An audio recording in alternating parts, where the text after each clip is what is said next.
This is the Dungeon Master's Handbook.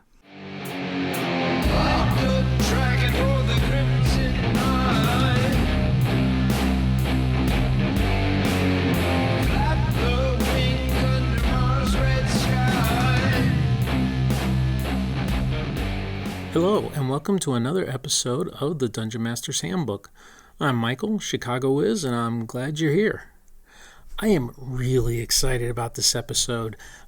When I started podcasting, this is one of the things that I definitely wanted to talk about because this is just something that really jazzes me up about how I feel about my campaign. It kind of turns for me the volume straight to 11, and I'm really happy to share it with you. I'm going to talk about how I hold Wargames campaign in my D&D campaign, or maybe I put it differently, how I've made my campaign into a world where I can do lots of different types of gaming, including role-playing games as well as war games. What the heck am I talking about, and why would I do such a crazy thing? I'm talking about being able to not only have players play in my campaign as Dungeons & Dragons characters, but also to give them the ability to become generals of armies, to be able to command troops, and to hold these big war games where there's lots of figures on the table and lots of terrain, and it represents these huge battles, things that can change the very face and nature of my campaign world, as well as I can do it myself by doing solo wargaming. This is something that I've thought about for a long time, and I really wanted to do it. Why would I want to do such a crazy thing? Well, for me, it adds a dimension to my world that allows me to explore it on a different level. You know, instead of it being kind of the local, you're an adventurer, you're going exploring a dungeon, or, you're helping out somebody, at a small level. Here we're doing things on strategic levels. I'm talking about nations and tribes of orcs coming down and fighting, the full armies of duchies, and duchies forming alliances, and new enemies coming onto the scene, and that sort of thing. This is stuff that I get to see on a sweeping level in my world. Another thing is that it kind of allows me to have all my games in a common setting. I like to say that I don't waste any game, and pretty much anything that I do, I try to do it so that it's going to affect some part of my world, whether it's a D&D game, whether it's at a convention or online or here at the table, or if I'm playing some sort of a war game. It's taking place in my world, and it's using characters and things that I'm very familiar with, and it gives me a chance to explore that. It also makes my world very dynamic, and it gives me an opportunity to do things that'll affect all sorts of players in different ways, whether my players are playing at the strategic level, at the war game level, and they're seeing things that perhaps the players at the D&D level have done that affect what they're going to do, or vice versa. If the players go into this area and it's a war-torn area, and they're either hearing about the victories of the humans or the defeats of the human at the hands of the orcs, and they have to interact with that. They have to deal with the outcomes of these battles, and everything just kind of links together, and I just love it. It's so much fun for me to do. And another thing it gives me a chance to do is it kind of gives me a chance to go back and explore the history of D&D.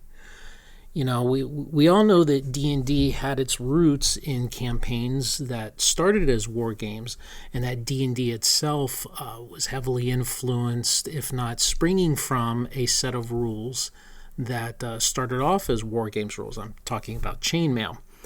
And you've probably heard of these three campaigns that I'm about to name. You've probably heard of Greyhawk. You've probably heard of Blackmoor, the Blackmoor campaign, and you probably have heard of Empire of the Petal Throne, or Tecumseh. But do you know about Hyboria? And what the heck am I talking about? Well, Hyboria is a campaign world that was created by a gentleman by the name of Tony Bath, and this was in the 60s and 70s. Now, Tony Bath came up with this campaign, this war game campaign, because that's what he did. He played war games. And it was based on the world of Conan and all of the other nationalities and satrapies and principalities that, were part of the Conan world. Well, Tony had quite a few campaigns in this world, not only in person, but he did some even by good old-fashioned postal mail, mailing out moves and information to his players, and they would, compose their orders and dictate what things they wanted to have happen, and they would mail those into him, and he would actually sit there and process all those on his map and in his notes, and then email the players the results. He not only did this, he also ran a lot of games at events. Tony Bath is quite a well-known figure in wargaming history. And he even wrote this book on the subject. The book is called Setting Up a War Games Campaign. I'm going to talk about that a little later.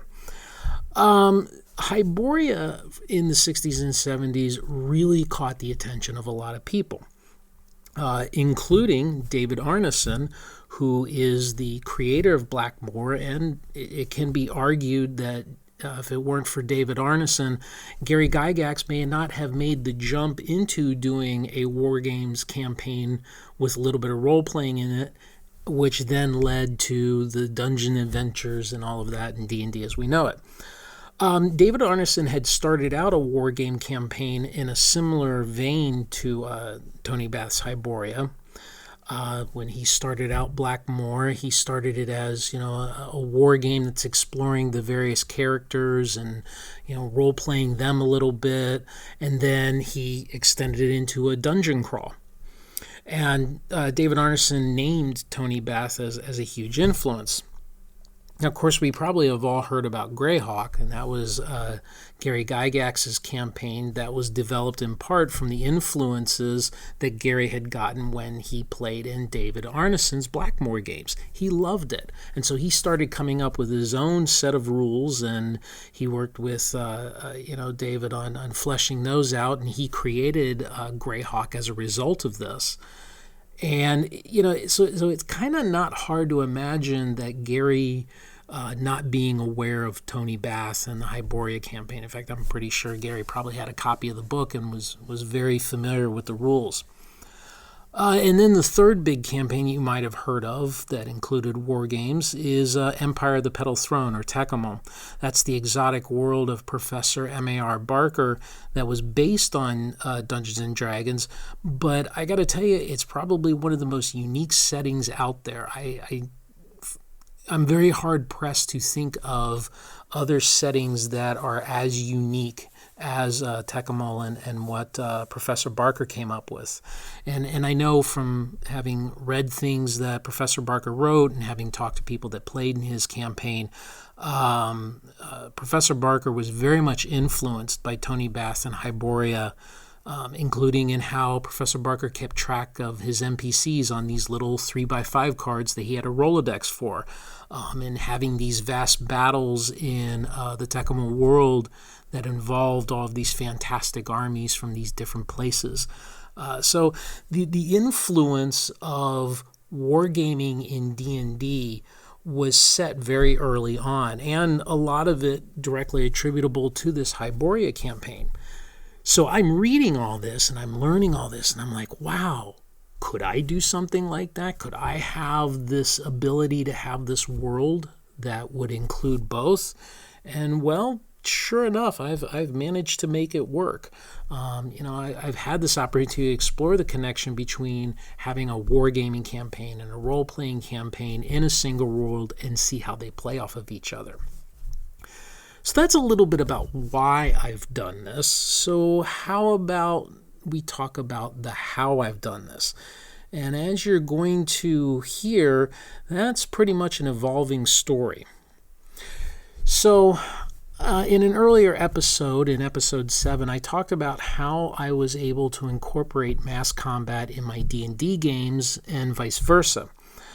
So in order to do that and to come up with the solution that I did, I had to test out a lot of different games. I started off by testing out several mass combat rules that would allow me to switch back and forth between the one-on-one D&D and the mass combat. And in order to be able to do that, I thought it would be neat to reenact some past events from my campaign world. I'll give you an example. So one of the very first games I tested was Chainmail itself, just to see how easy it would be to switch from a Chainmail game to Dungeons and Dragons and back and forth. And in order to test Chainmail, I created a event in the past that affects one of the local lords that the PCs know. The lord, his name is Marshall Rame.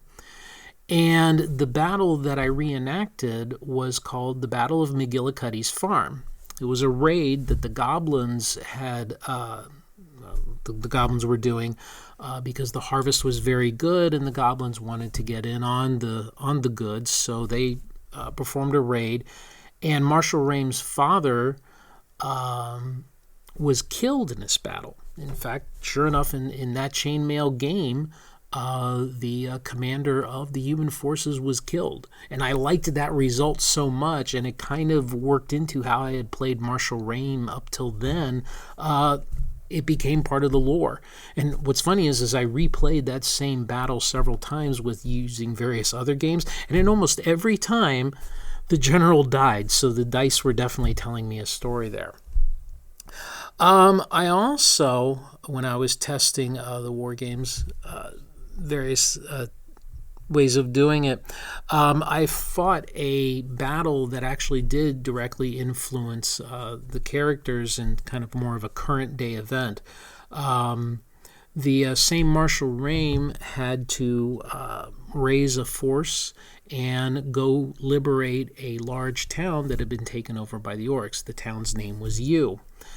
And the players were not only involved in a little bit of the events leading up to the battle, but they had to deal with the aftermath of that battle and its effects.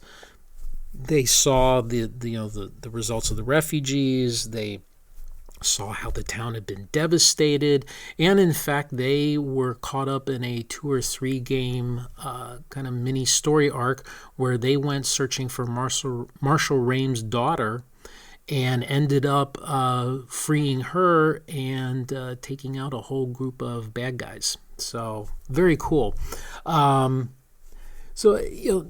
was already, even though these were just tests of things that I was doing, I was seeing how I could weave in the story of the battles into the tabletop game and how the tabletop game could affect things that happen in my battles. So, having had some good thoughts there, I wanted to know how it was going to play on in a full Wargames campaign. And let me tell you something.